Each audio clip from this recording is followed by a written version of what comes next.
हरि ओम। हरे राम राम राम हरे हरे। अहिले जसको घरमा शालिग्राम छ, शालिग्राम पुज्नेहरूले पनि अथवा नपुजे पनि एकादशीको दिन यी 24वटा शालिग्रामको नाम गायन गर्ने गर्यो भने शालिग्राम भगवानको पूजा गरेको फल पाइन्छ भनेर बताइएको छ।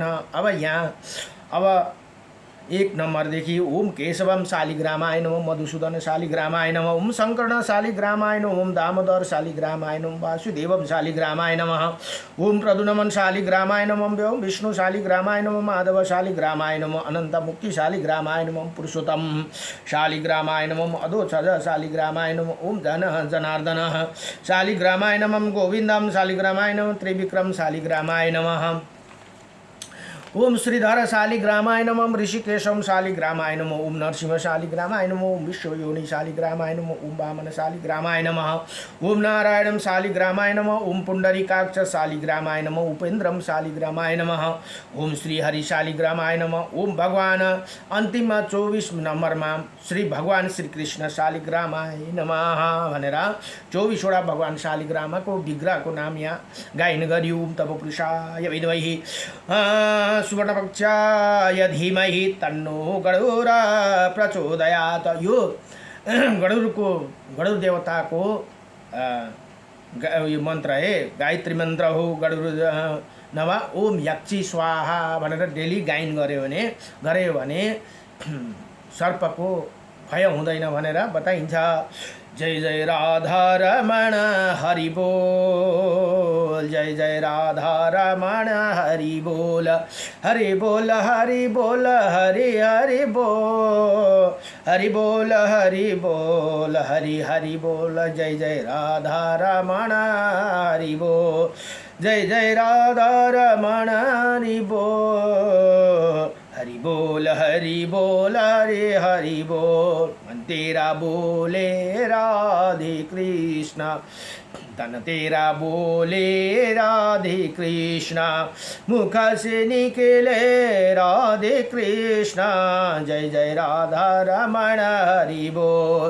पलक तेरी बोले राधे कृष्ण, अलक तेरी बोले राधे कृष्ण, अलक तेरी बोले राधे कृष्ण, शशि तेरी बोले राधे कृष्ण, जय जय राधा रमण हरि बोल, जय जय राधा रमण हरि बोल। धड़कन बोले राधे कृष्ण, धड़कन बोले राधे कृष्ण, अंतर बोले राधे कृष्ण, रुम रुम बोले राधे कृष्ण, जय जय राधा रमण हरि बोल, जय जय राधा रमण हरि बोल।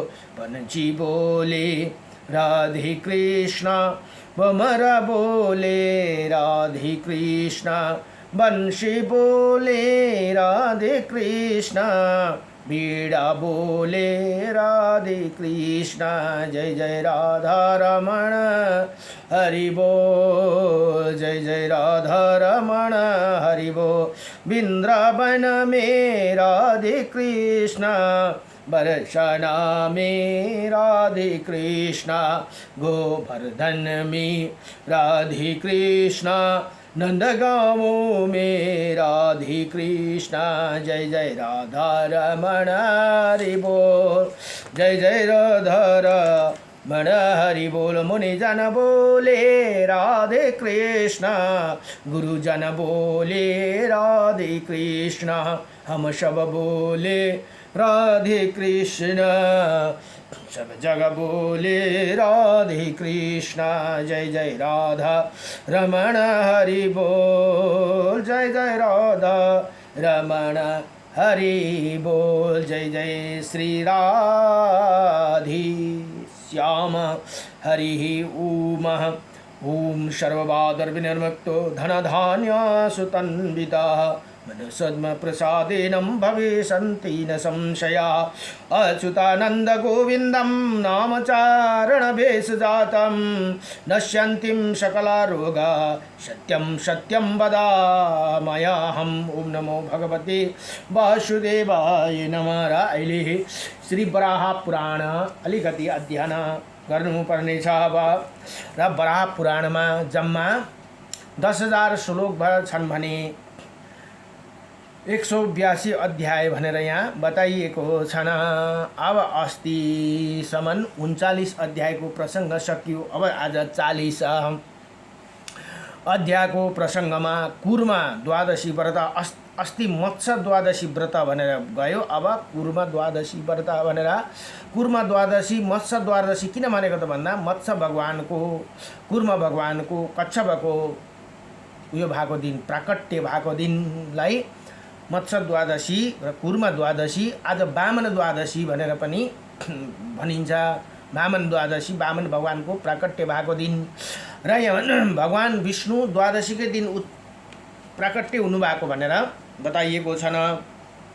त्यही कारण यहाँ दुर्वासाजी अब बताउनुहुन्छ, हे मुनि भनेर ऋषिलाई, जिस प्रकार मार्गशीर्ष का ये मत्स्य द्वादशी व्रत है, मार्गशीर्षमा आउँछ के अरे मङ्सिर महिनाको द्वादशी चाहिँ मत्स्य द्वादशी भनेर यहाँ बताउनु भयो। प्राय यसै पुष मासको, अब यो कुर्मा द्वादशी व्रत कहिले पर्छ भन्दा पुष मासमा पर्दछ। कुर्मा द्वादशी व्रत इसीमा मानस में देवताओं का समुद्र मंथन कर अमृत का प्राप्त किया था भनेर यहाँ बताउनु भयो। उसी समय भोक्ता को अभिलाषी पदार्थ देने में कुशल स्वयं भगवान नारायण कच्छप रूप से अवतरित हुई थी। उसी दिन यही महान पवित्र तिथि थी। ऐसा अतः पौष मास के शुक्ल पक्ष की ये दशमी इन कूर्म रूप धारण करने वाले परम प्रभु परमात्मा की तिथि है भनेर यहाँ बताउनु भयो। व्रती को चाहिए कि पूर्व कथा अनुसार दशमी तिथि के दिन स्नान आदि संपूर्ण क्रियाएं संपन्न कर एकादशी तिथि में भक्ति के साथ भगवान श्री जनार्दन की आराधना करी। हे मुनिवर, पूजा को मंत्र अलग अलग है, उन्हें मंत्रों से भगवान श्री हरि का पूजन होना आवश्यक है। मंत्र में ओम कुर्माय नमः भन्नु अरे, ओम नारायणं नमः, ओम शंकरणाय नमः, शंकरसराय नमः, ओम विश्वकाय नमः, ओम भावाय नमः, ओम शुभाहावे नमः, ओम तथा ओम विशालाय नमः भनेर यसरी मन्त्र, यो मन्त्रले पूजा गर्नु हरे। इसी वाक्य का उच्चारण कर क्रमशः भगवान श्री हरि को चरण कटी भाग, उदर, वक्ष, स्थूल, कंठ, भुजा एवं पूरा शरीर को एवं सिर से भली भांति पूर्वोत्तर प्रकार से पूजा भी करना चाहिए भनेर यहाँ बताउनु भयो। फिर भगवान आपके लिए नमस्कार ही ऐसे कहना चाहिए। पुनः नाम मंत्र का उच्चारण कर सुंदर चंदन, पुष्प, धूप, फल और नैवेद्य आदि अद्भुत उपाचारों परम प्रभु भगवान श्री हरि को पूजा करे। आप सामने एक कलश रखकर उस पर अपनी शक्ति के अनुसार भगवान कुर्म की सुवर्णमयी प्रतिमा स्थापित करे भनेर यहाँ बताउनु। अझ सुनको सक्नु भएन भने चाँदीको गर्दा पनि राम्रो हुन्छ है। साथ में मन्दारचल के भी प्रतिमा रखे। मन्दारचल पर्वतको पनि सानो प्रतिमा बनाएर राख्नु अरे। कलश, माला और स्वच्छ वस्त्र से सुजोजित एवं सुशोजित एवं अलंकृत हो। कलश से भीतर रत्न डाले तथा उस पर घृत से भरा हुआ तांबे का एक पात्र रखे भनेको तामाको दियोमा अथवा केमा घिउ एकदम भरेर राख्नु पर्दछ अरे। उसमें प्रतिमा अभी धारण करे और फिर ब्राह्मण की पूजा कर उसे दान कर दे। उसी समय मन में संकल्प करके मैं कल अपनी शक्ति के अनुरूप दक्षिणा आदि से ब्राह्मणों को पूजा करूँगा। भोलिपल्ट द्वादशी को दिन है। अब इसमें कुर्मा रूपा में प्रकट होने वाला देवादिदेव भगवान नारायण मैं प्रसन्न करना चाहता हूँ। इसके पश्चात अपने सेवक वर्ग को साथ बैठकर भोजन करे भनेर यहाँ बताउनु भयो। इसी प्रकार कार्य संपन्न करने पर भर्ता कर्ता को पाप नष्ट हो जाते, इसी में कुछ अथवा विचार नहीं करना चाहिए। वो पुरुष संसार चक्र का त्याग कर भगवान श्री हरि के सनातन लोक को चला जाते हैं, उसमें उसको पाप तत्काल विलीन हो जाते हैं और ये शोभा का लक्ष्मी संपन्न होकर सत्य धर्म का भाजन बन जाती है। भक्ति के साथ व्रत करने वाला उस पुरुष के अनेकों जन्म में संचित पाप दूर भाग जाते हैं। पहले जो मत्स्य द्वादशी का फल बताया गया, इसके उपवास को भी वही फल प्राप्त होते तथा भगवान नारायण उस पर शीघ्र ही प्रसन्न होते हैं भनेर यहाँ बताउनु भयो। यति भनेर श्री कुर्म द्वादशी व्रत का महात्म्य प्रसंगमा 40 अध्याय संपूर्ण भयो। नमो भगवते वासुदेवाय कृष्णाय वासुदेवाय हरे परमात्मने नमः। प्रणत क्लेशनाशाय गोविन्दाय नमो नमः। श्री कृष्ण गोविन्द रे मुरारे हे नाथ नारायण वासुदेवं श्री श्याम नारायण वासुदेवं हे श्याम नारायण वासुदेवम। अब बराह द्वादशी व्रत भनेको बराह भगवानको प्राकट्य भएको दिन, जुन दिन बराह भगवान भनेको बँदेलको रूप धारण गरेर पृथ्वीलाई समुद्रबाट पृथ्वीलाई निकालेर स्थापित गर्नुभयो, त्यो व्रतको यहाँ बताउनु भयो। अब दुर्वासाजी भन्नुहुन्छ, व्याधा ये व्याधा तुम एक महान भक्तिशील धार्मिक पुरुष हो, जिस प्रकार मार्गशीर्ष में भगवान नारायण के मत्स्य रूप तथा पुष मास में कच्छप रूप का धारण किया था, वैसे ही माघ मास के हेर्नुहोस् है भगवान बरा द्वादशी कहिले पर्दछ त भन्दा मत्स्य मङ्सिर कुर्मा पुष भने बराह चाहिँ माघ महीनामा पर्दछन् अरे। माघ मास के शुक्ल पक्ष के द्वादशी के दिन पृथ्वी का उद्धार करने के लिए प्रभु बराह के रूप में प्रकट हुई। हे अतः इसी तिथि को अवसर फिर पहले की हुई विधि के अनुसार संकल्प एवं स्थापना आदि करके विद्वान पुरुष उसकी पूजा करे। उन अविनाशी प्रभु की चंदन धूप एवं नैवेद्य आदि से अर्चना होनी चाहिए। पूजा के उपरांत उनको सामने जल से भरा एक कलश रखे, फिर ओम बराहे नमः भनेर मंत्र पढ्नु। बराह नमः से 2 पेरों की ओम माधवाय नमः भनेर कटी भाग की, ओम क्षेत्रज्ञाय नमः भनेर उदर की, ओम विश्वरूपाय नमः भनेर ये हृदय की, ओम सर्वज्ञाय नमः बसे कट भाग की, ओम प्रजानाय पताय नमः से सिर की और प्रदुनमाय नमः से दोनों भुजाओं की, ओम दिव्यास्त्राय नमः भनेर चक्र की, ओम अमृतो दभाय नमः भनेर शंख की अर्चना करनी चाहिए भनेर यहाँ बताउनुहुन्छ। इस प्रकार पूजा कर विवेकी की पुरुष बराह भगवान की प्रतिमा को कलश पर स्थापित करे।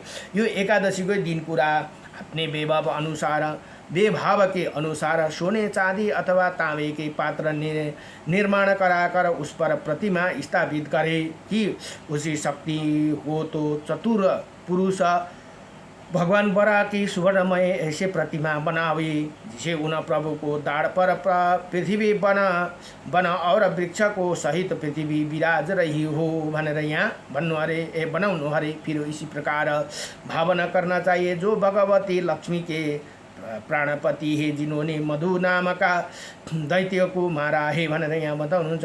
अखिल बीज जिनमें सुरक्षित रहते हैं तथा जो रत्नों भाजन के परम प्रभु सकार होने के विचार से बड़ा रूप धारण कर ये स्थिति है भनेर यहाँ यसरी सम्झिनु भनेर बताउनुहुन्छ।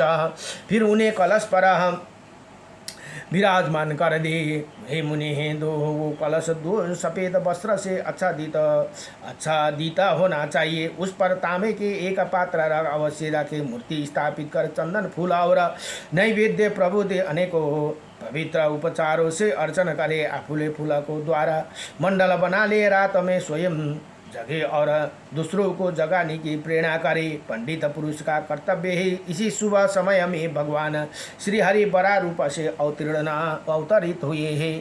इसी विचार से दूसरे के द्वारा भी पूजा एवं पाद्य गाना पद गाना कराइए। इसी प्रकार पूजा समाप्त कर प्राप्त काल सूर्य उदय हो जाने पर शौचादि निवृत्त स्नान करेंगे। तत्पश्चात भगवान की पुनः पूजा करके वो प्रतिमा ब्राह्मण को अर्पण कर दे।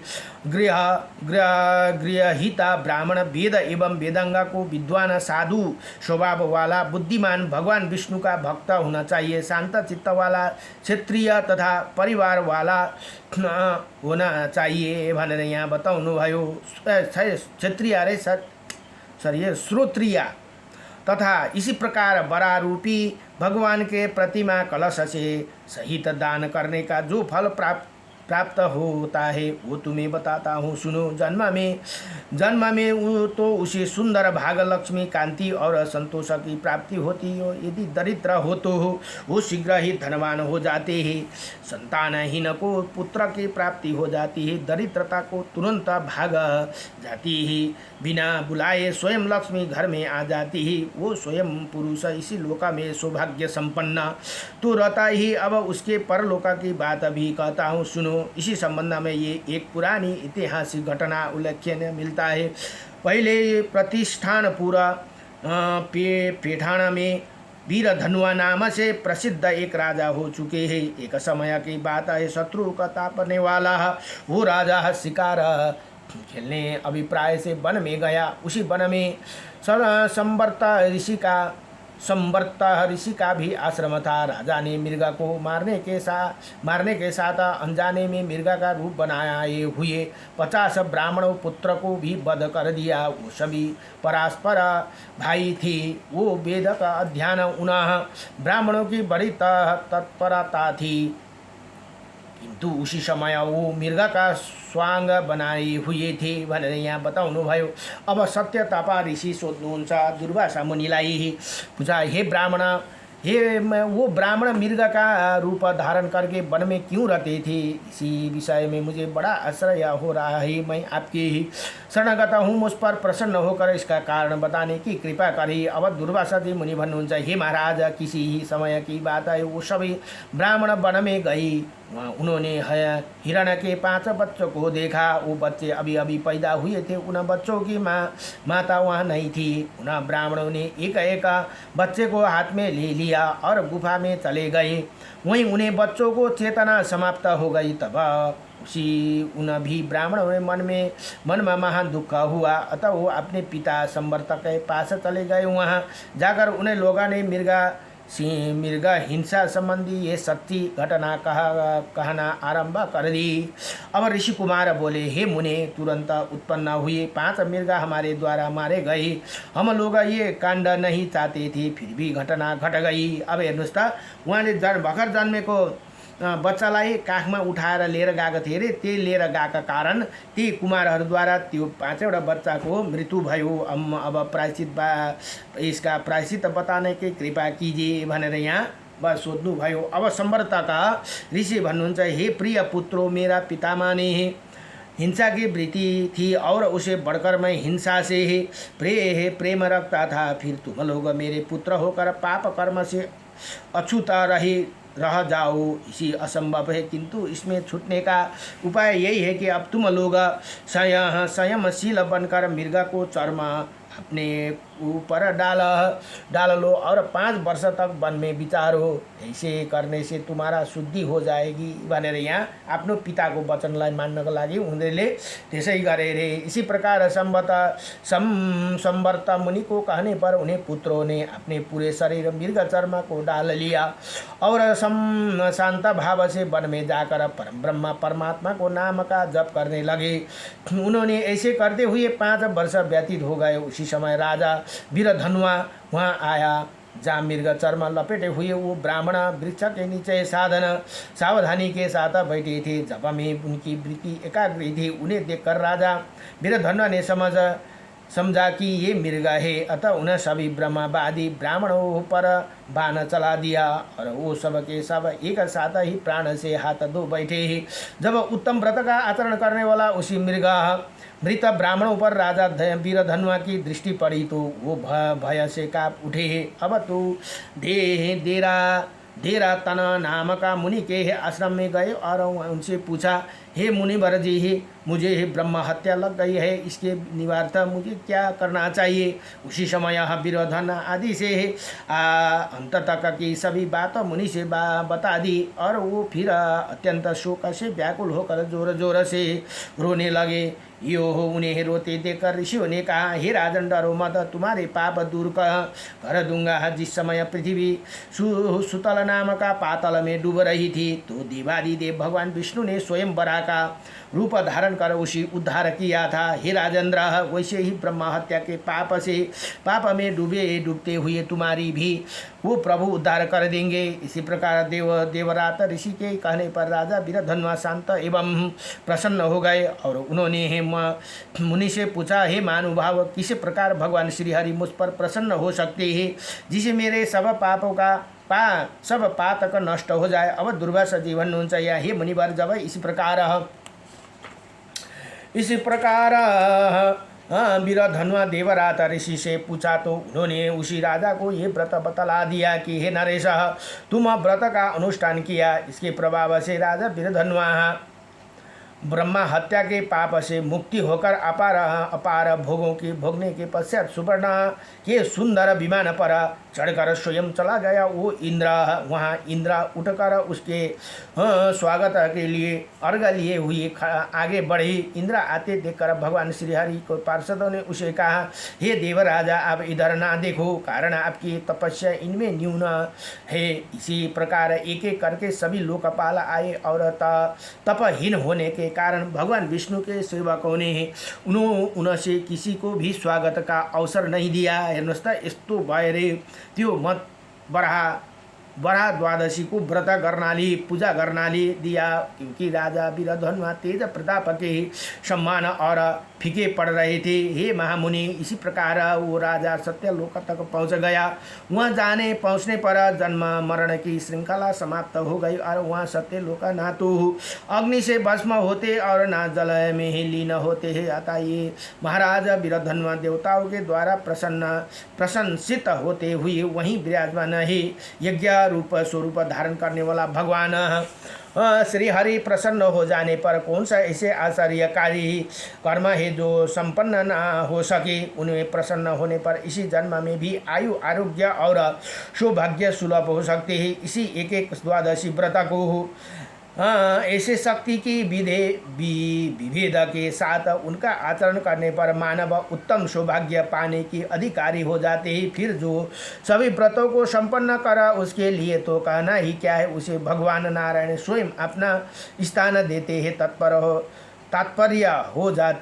हो जाते हैं। भगवान नारायण की एक ऐसी श्रेष्ठ चार मूर्तियाँ है जो इसमें कोई संयम की बात नहीं। जैसे उनका जलसाई नारायण रूप है, वैसे उन प्रभु ने मत्स्य रूप का धारण कर वेदों का उद्धार किया। फिर उसी प्रकार कूर्म रूप से क्षीर सागर को मंदराचल के सहारे मंथन की योजना बनाई, मंदराचल के पीठ पर धारण किया था। उसी प्रकार दूसरी मूर्ति पुनः पृथ्वी रसताल में चली गई थी। वैसे ही उन्हें ऊपर लाने के लिए परम प्रभु ने बरा का रूप धारण किया था। उन्हें भगवान नारायण के तीसरी मूर्ति है। चौथी सम्मूर्ति भगवान नरसिंह की है, जो आगे कही जाएगी भनेर यहाँ बताउनु भयो। यति भनेर श्री वराह पुराण को वराह द्वादशी व्रत को प्रसंगमा 41 अध्याय संपूर्ण भयो। नमो भगवते वासुदेवाय कृष्णाय वासुदेवाय हरे परमात्मने नमः। प्रणत क्लेशनाशाय गोविंदाय नमो नमः। श्री कृष्ण गोविंद।